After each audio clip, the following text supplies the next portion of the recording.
జాతీయవాద జర్నలిజానికి అసలైన వేదిక నేషనలిస్ట్ హబ్ ని సబ్స్క్రైబ్ చేసుకోండి. నోటిఫికేషన్స్ కోసం బెల్ ఐకాన్ పై క్లిక్ చేయండి. రైట్ సరిక పీఓజేకేలో పాక్ ఆక్రమిత కశ్మీర్లో జమ్మూ అండ్ కాశ్మీర్లో నిరసనలు మిన్నంటుతూ ఉన్నాయి. అక్కడ నిజంగా చెప్పాలంటే చాలా వరకు అక్కడ ఎవరైతే సెక్యూరిటీ ఆఫీసర్స్ లేదా పోలీసులు వీళ్ళు ఉన్నారో కొన్ని సందర్భాల్లో అయితే పారిపోతున్న విజువల్స్ కూడా వస్తున్నట్టుగా కనబడుతోంది. సో అండ్ చాలా కీలకమైన పరిణామము దద్యాల్లో ఒక ప్రాంతంలో షల్వార్ ఏదైతే ట్రౌజర్ ఉంటుందో అది ఒక పోలీస్ ఆఫీసర్కి సంబంధించింది. అది city sub divisional magistrate and helmet of A police officer దాన్ని ఒక కమాన్ చౌక్కి దాన్ని వేలాడదీసి దాన్ని పెద్దగా నిరసన తెలియజేయడం జరిగింది. అంటే ఇది చాలా అవమానకరమైన స్థితి అంతేనా కాదు, అక్కడ ఉన్న పోలీసులకు కానివ్వండి, అక్కడ ఉన్న సిస్టమ్కి, ముఖ్యంగా అక్కడ ఉన్న పనిచేస్తున్నటువంటి సిస్టమ్కి ఇది పూర్తి అవమానం. పీఓజేకేలో జరుగుతున్న పరిణామాలు ఆ విజువల్స్ చూస్తుంటే నాకు కూడా ఆశ్చర్యంగా అనిపించింది. ఒకసారి వివరిస్తారా? అంటే ఏం జరుగుతుంది? దద్యాల్ కావచ్చు, అటు ముజాఫర్బాద్ కావచ్చు, ఓవరాల్గా అసలు పీఓజేకేలో మనం చాలా రోజుల నుంచి మాట్లాడుతున్నదే అది ఇంకా పెరుగుతూ వస్తున్నాయి. ఇప్పుడు ఆల్మోస్ట్ ప్రజలే అక్కడ మొత్తం అక్కడ ప్రాంతం మొత్తాన్ని నడుపుతున్నట్టుగా కనబడుతోంది. ఇంకా అసలు సిస్టము, గవర్నమెంటు ఇవన్నీ ఏవి పనిచేస్తున్నట్టుగా లేవు. కరెక్ట్. మనకు పాకిస్తాన్ అంటే పాకిస్తాన్ పంజాబ్ ఉన్నది, ఇంకా మిగతా ఏమీ లేవు. లిటరల్గా కొద్దో గొప్ప ఉంటే 4 మెతుకులు సింధు మీద పడేస్తారు, కానీ మిగతావన్నీ ప్రాంతాల వాళ్ళకి పట్టనే పట్టవు. వాళ్ళ రక్తం పీల్చుకోవడం తప్ప పాకిస్తానీ పంజాబీలకి వేరే ఇంకా పనే లేదు వాళ్ళకు. ఖైబర్ పఖ్తూన్ఖ్వా కావచ్చు, లేదా మనకు బలూచిస్తాన్ కావచ్చు, ఇక్కడి నుంచి వాళ్ళు తీసుకునేది వాళ్ళు ఎలాగూ చేస్తున్నారు. అక్కడ పంజాబీలకు వ్యతిరేకంగా ఉన్నటువంటి ఉద్యమాలు మనకు తెలిసిన విషయమే. బలూచిస్తాన్లో బిఎల్ఏ ఎంత తీవ్రంగా వాళ్ళకు ప్రతిఘటిస్తుందో, రోజుకి ఎంతమంది సైనికులు చనిపోతున్నారో తెలిసిన విషయం మనకు.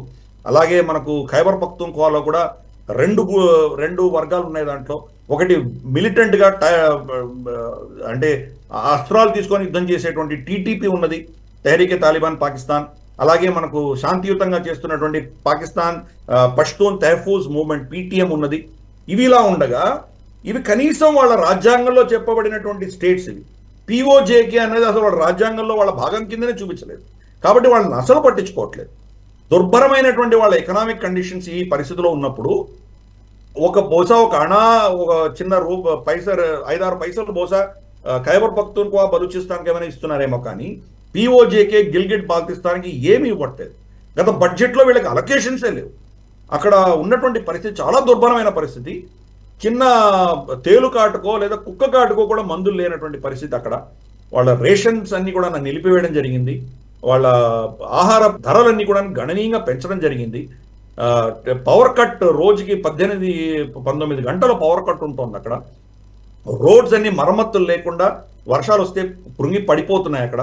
ఇటువంటి దౌర్భాగ్య పరిస్థితిలో వాళ్ళందరూ మౌలిక హక్కులు, జీవించడానికి కావాల్సిన మౌలిక హక్కుల కోసం వాళ్ళు పోరాటం చేస్తుంటే, వాళ్ళ మందుల కోసము, ఆహారం కోసము, ఔషధాల కోసం వాళ్ళు పోరాటం చేస్తుంటే, ప్రభుత్వాలు దానికి వ్యతిరేకంగా ఒక ఉక్కుపాదం మోపి వాళ్ళ మీద కఠినంగా యాక్షన్స్ తీసుకోవడం మొదలు పెడితే, శాంతియుతంగా ఉన్నటువంటి క్రౌడ్ సడన్ గా వాళ్ళ చేతిలో చట్టాన్ని తీసుకొని ఎవరైతే మ్యాజిస్ట్రేట్ ఆర్డర్ ఇచ్చాడో ఆ మ్యాజిస్ట్రేట్ని చావగొట్టి అతని బట్టలే విప్పి అతని బట్టల్ని ఆ కమానికి తగిలేయడం జరిగింది. అతని కార్ని మొత్తం ధ్వంసం చేశారు. అక్కడ కర్ఫ్యూ విధించడం జరిగింది. ఇది ఒక ఊర్లో జరిగింది, దడ్యాల్లో మాత్రమే జరిగింది కాదు. ముజాఫరాబాద్ కావచ్చు, మీర్పూర్, కోట్లీ, చాలా ప్రాంతాల్లో, చాలా ఊర్లలో ఇది జరుగుతున్నది. అక్కడ వాళ్ళందరూ కూడాను మేము పాకిస్తాన్లో ఉండదలుచుకోలేదు, పాకిస్తాన్ నుంచి మాకు ఆజాదీ కావాలి అంటున్నారు.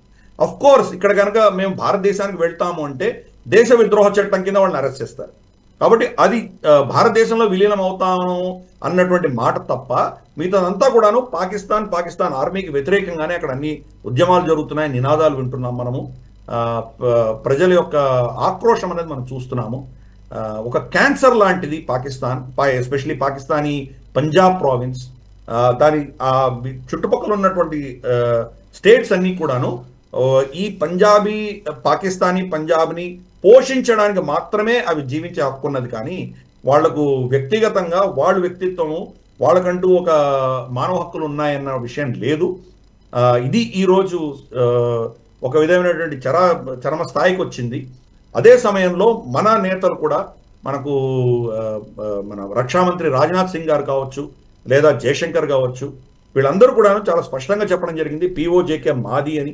ఈవెన్ అమిత్ షా గారు కూడా ఎలక్షన్ ర్యాలీలో చెప్పడం జరిగింది. రాజ్నాథ్ సింగ్ గారు అయితే మేము యుద్ధం కూడా చేయాల్సిన అవసరం లేదు, వాళ్ళే భారతదేశంలో విలీనం అవ్వడానికి కోరుకుంటారు అని ఆయన చెప్పడం జరిగింది. అది ఈరోజు చూస్తున్నాం మనము. ఆ ప్రాంతం అంతా కూడా అతలాకుతలమైనటువంటి పరిస్థితి ఈరోజు కనుక భారత సైన్యం అక్కడికి వెళ్తే మనల్ని మాలలతో స్వాగతించేటువంటి పరిస్థితి ఈరోజు ఉన్నది అక్కడ. అఫ్కోర్స్ మనం అటువంటి పనులు చెయ్యం. మనం పాకిస్తాన్ కంప్లీట్గా కుప్పగూలిన తర్వాతనే మనం ఏం చేయాలో చేస్తాం అది.